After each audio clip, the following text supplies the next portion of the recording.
Hi guys, இப்போ என்ன செய்ய போறோம்னா தேங்காய் சாதம். அதுக்கு ஃபஸ்ட்டு ஒரு கடாயில் எண்ணெய் கொஞ்சம் நெய் ஊற்றி சூடு பண்ணிக்கணும்.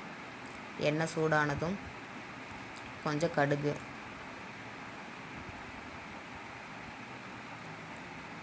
பொரிஞ்சதும்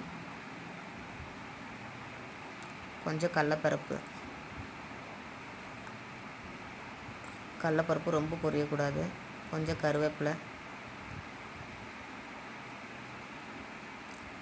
காரத்துக்கு ஏற்ற மாதிரி கொஞ்சம் வரமிளகாய், கொஞ்சம் சோம்பு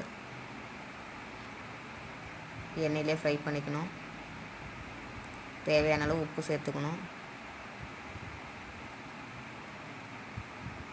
கொஞ்சம் பெருங்காயத்தூள் ஆட் பண்ணிக்கணும். நல்லா கிளறி விட்டுக்கணும். கிளறினதுக்கப்புறம் ஏற்கனவே துருவி வச்சுருந்த தேங்காவை ஆட் பண்ணிக்கணும். தேங்காவை ரொம்ப ஃப்ரை பண்ணக்கூடாது. ஓரளவுக்கு மிதமான ஹீட்லேயே வச்சு ஃப்ரை பண்ணணும். அப்போ தான் டேஸ்ட் நல்லாயிருக்கும்.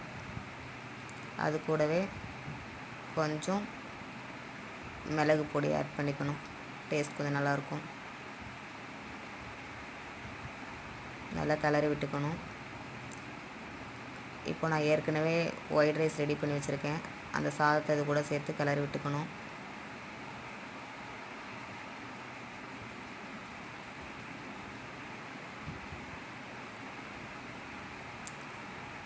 அவ்வளோதான் ஃப்ரெண்ட்ஸ், நல்லா கிளறி விட்டதுக்கப்புறம் தேங்காய் சாதம் ரெடி. இதுக்கு சைட் டிஷ் பார்த்திங்கன்னா சோயாபீன்ஸ் கறி அல்லது வடகம், வத்தல் இந்த மாதிரி எது வேணால் வச்சு சாப்பிட்டுக்கலாம். சட்னி கூட வச்சு சாப்பிட்டுக்கலாம்.